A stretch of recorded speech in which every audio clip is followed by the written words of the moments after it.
हमारा झंडा, हमारा क्या चीज, झंडा, फ्लैग, नेशनल फ्लैग। देखिए हमारा देश बना, आजाद हो गया 1947 में। 15 अगस्त 1947 को हमारा देश आजाद हो गया। देश आजाद हुआ तो इसका एक झंडा रहना बहुत ज्यादा जरूरी है। देश आजाद हो गया, झंडा रहना जरूरी है। देश की आजादी का प्रस्ताव जैसे ही 22 जुलाई 1947 को संसद में गया था ब्रिटेन में, जब वो मोहर लग गया कि भारत आजाद हो जाएगा, तो 22 जुलाई 1947 को ही भारत के तिरंगा को क्या कर दिया गया, अप्रूवल दे दिया गया। भारतीय तिरंगा को हमारी संविधान सभा ने सबसे पहले ही दे दिया गया। यहाँ पे कब मिल गया भैया, 22 जुलाई 1947 को। किससे क्या चीज मिल गया, हमारा, हमारे तिरंगा को क्या मिल गया भैया, अनुमति मिल गई थी। हमारे तिरंगा को अनुमति कब मिल गई, 22 जुलाई को। इस दिन संविधान में क्या, ब्रिटेन में क्या हुआ था भैया, तय हो गया कि भाई भारत की आजादी अब फिक्स है, तो हमारा तिरंगा हो गया। भारतीय तिरंगे का डिजाइन किसने किया, भारतीय तिरंगे का डिजाइन किसने किया, पिंगली वेंकैया। भारतीय तिरंगे का डिजाइन किसने किया, पिंगली वेंकैया ने किया। इसकी लंबाई और चौड़ाई में जो रेशियो रहता है कितना होता है, आपको पता ही होगा, 3:2। लंबाई और चौड़ाई में रेशियो कितना होता है, 3:2, 3:2। इसके बीच में अशोक चक्र है, के बीच में क्या है, एक नेवी नेवी ब्लू का कलर का क्या है, चक्र है, जिसमें कितनी तीलियां हैं, 24 तीलियां हैं। इसमें कितनी तीलियां हैं, 24 तीलियां हैं। ये 24 तीलियां किसको दर्शाती हैं, ये 24 तीलियां हमें दर्शाती हैं कि हमें राष्ट्र निर्माण के लिए 24 घंटे अथक रूप से चलते रहना है। 24 घंटे हमारी देश का विकास होना चाहिए। इसलिए 24 घंटे को विकास को दर्शाने के लिए जो एटीएम 24 घंटे खुले रहते हैं और हफ्ता में 7 दिन चलते हैं, 24/7 इसे लिखा जाता है, 24/7। समझ में आ गया कि नहीं आ गया, 24 आवर हम अपने राष्ट्र निर्माण के लिए बढ़ते रहे। इसमें 3 रंग हैं, कौन कौन सा, तो देखिए ये रंग तो हालांकि ये धार्मिक रंगों को भी दर्शा देते हैं, और ये ऐसे भी देखेंगे, हरा रंग हरियाली को, हरा रंग हरियाली को है, केसरिया बलिदान का, सफेद रंग शांति के लिए, हम कभी किसी देश पे लड़ाई वगैरह नहीं करते हैं। हाँ, हमको अगर कोई मारेगा तो हम कूचेंगे, ये बात तो कंफर्म है, ये बात तो क्या कंफर्म है। हालांकि अगर आप इसमें देखेंगे तो धर्म के हिसाब से ग्रीन कलर जो हो सकता है, इस्लाम धर्म वाले ज्यादातर ग्रीन को फॉलो करते हैं, हिंदू धर्म के लोग में केसरिया है, सफेद रंग बाकी क्रिश्चियन हो गए, ये लोग हो गए ये। हालांकि ये धार्मिक कलर से इसे कोई ध्यान देखता नहीं है। केसरिया, सफेद, हरा, ये हमारा बलिदान का है। केसरिया रंग किसे दर्शाता है, बलिदान का दर्शाता है। कुछ लोग कहते हैं केसरिया नहीं होगा, कुछ लोग कहेंगे हरा नहीं होगा। अरे हमारा देश का तिरंगा सबसे बेहतर है। हरा क्या हरियाली कोई मिटा सकता है, केसरिया के आसमान और सूरज के रंग को कोई बदला जा सकता है, नहीं। तो ये हमारा क्या है भैया, बुद्ध भगवान के लिए ब्लू, बीच में है ब्लू ब्लू। तो देखिए हमारा जो है बलिदान का, केसरिया एक्चुअली किस चीज के लिए, बलिदान के लिए है। हरा रंग किसके लिए, हरियाली के लिए। हरा रंग हरियाली के लिए, हमारा देश हरा भरा है भाई, मेरे देश की धरती। अब यहाँ देखिए इसमें गलती कैसे कर देता है लड़का सब। हम बचपन में छोटे थे तो तिरंगा बनाना था ना, तो हमने गलती से क्या किया, केसरिया को नीचे कलर कर दिया, ग्रीन को ऊपर कलर कर दिया। अब छोटे बच्चे हम लोग थे, लोग 4-5 में पढ़ते थे, उतना दिमाग थोड़ी रहता है, कौन ध्यान देता भाई, छोटा बच्चा में नहीं ध्यान रहता। तो टीचर हमको समझाएं कि देखो बाबू ऐसा गलती नहीं करना। हम कहें कि सर हमारे दिमाग से उतर जाता है कि केसरिया ऊपर रहेगा ग्रीन, तो हमको बड़ा प्यार से समझाए, देखो बाबू हरियाली जो होती है वो कभी ऊपर हरियाली थोड़ी होती है आसमान में, हरियाली जब भी आएगी तो नीचे रहती है, जमीन पे हरियाली रहती है। हाँ सर, इसका मतलब हरा नीचे रहेगा। और सूरज का रंग केसरिया होता है, वो कहाँ जमीन पर रहेगा, नहीं तो ऊपर रहेगा। तो छोटे बच्चों को ऐसे ही समझाया जाता था, हमने गलती कर दिया था। समझ में आ गया कि नहीं आ गया, आगे बढ़े। हमारा झंडा, झंडा रूल के हिसाब से आप सूरज निकलने से पहले अंधेरे में झंडा नहीं लहराएंगे, सूरज निकलने से पहले अंधेरे में झंडा नहीं लहराएंगे। यानी जब भी झंडा लहराना है तो जब सूरज निकल जाए तो सूर्योदय की रोशनी में, सूर्य की रोशनी में हमारी झंडा का तोलन होना चाहिए, फ्लैग होस्टिंग एकदम। और जब सूरज ढलने लगे तो हमारी झंडा का अपमान न हो, अंधेरे में हमारी झंडा को कोई देख ना सके, हमारे वीरों के बलिदान को, हमारी मिट्टी की हरियाली को जब कोई देख ना सके, तो हम लोग को झंडा क्या कर लिया जाता है, सूर्यास्त के बाद उतार लेना चाहिए। झंडा में नियम है कि जब भी कोई व्यक्ति झंडा में लेके आगे चलेगा आंदोलन वगैरह में, तो दाहिनी हाथ उसका ऊपर रहना चाहिए और बायां हाथ उसका नीचे रहना चाहिए। इस तरह से वो फ्लैग मार्च को लेकर चलेगा।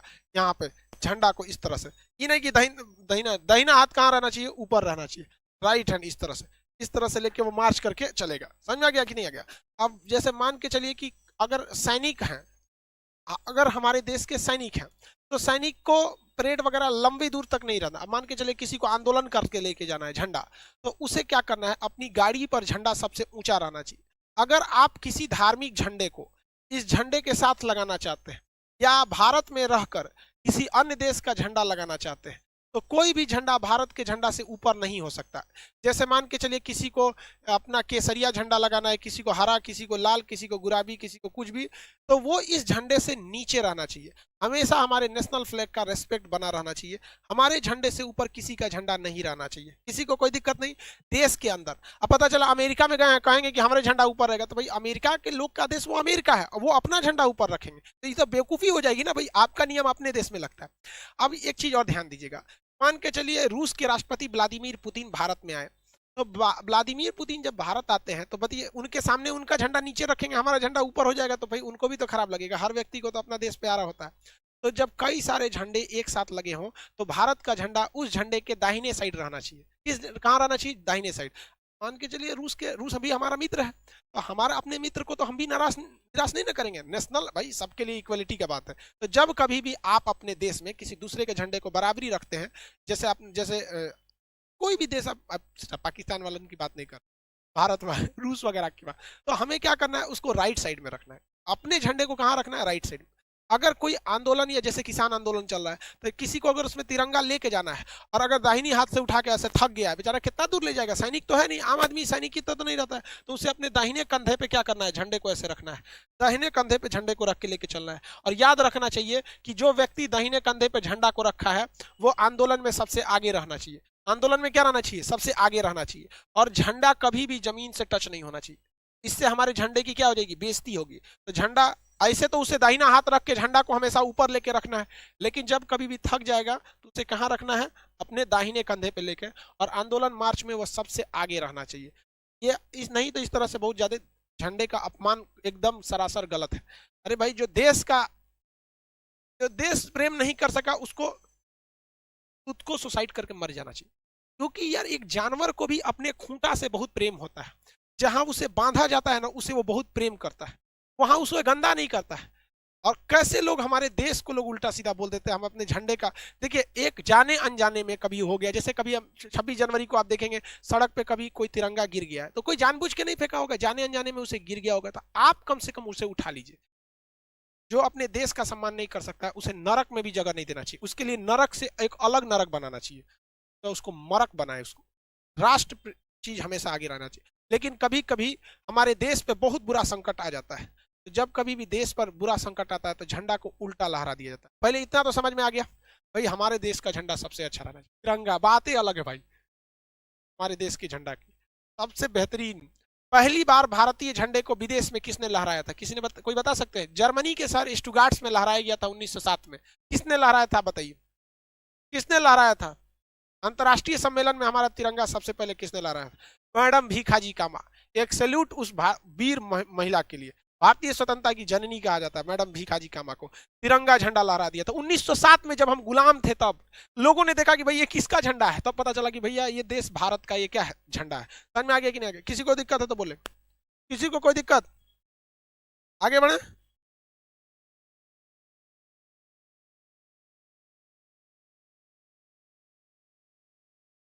आगे बढ़े।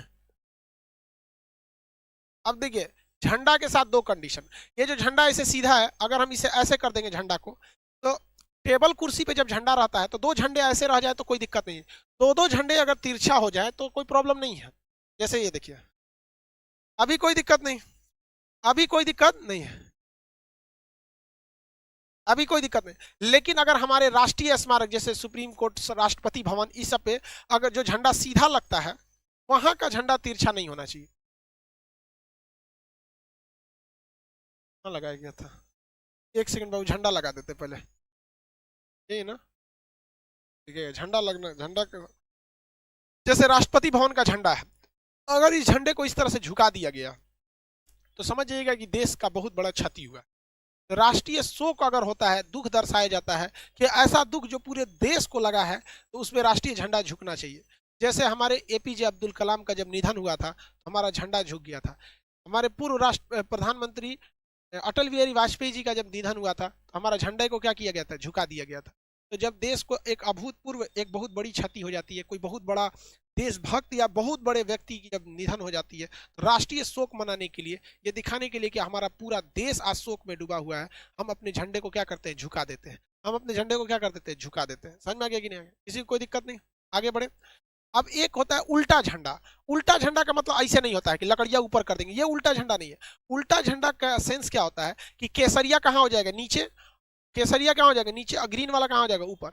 उल्टा झंडा का मतलब होता है कि हमारे राष्ट्रीय शोक है, मतलब कोई विकट परिस्थिति आ गई, भयानक भूकंप आ गया हो, भयानक कोरोना कंट्रोल के बाहर हो गया है, त्राहिमाम त्राहिमाम हो गया है, कोई बहुत बड़ा जल सैलाब आ गया है, बहुत भूकंप टाइप का कुछ या सुनामी टाइप का कुछ आ गया, राष्ट्रीय संकट आ गया है, तब हम अपने झंडे को क्या करते हैं, उल्टा कर देते हैं। अपने झंडे को क्या करते हैं, उल्टा कर देते हैं।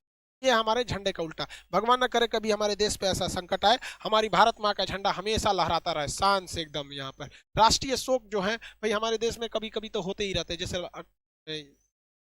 ये हमारे साइंटिस्ट अब्दुल कलाम, अटल बिहारी वाजपेयी, ये लोग हमारे, इनका गुजरना हमारे लिए भाई सब एक तो बहुत बड़ा क्षति है। आगे बढ़े। झंडा से रिलेटेड किसी को कोई दिक्कत नहीं, भगवान न करे हमारे झंडा कभी उल्टा हो, ऐसा कोई संकट ना आए देश पर, भगवान स्पेशल ध्यान दीजिएगा हमारा देश का झंडा सीधा ही रहे।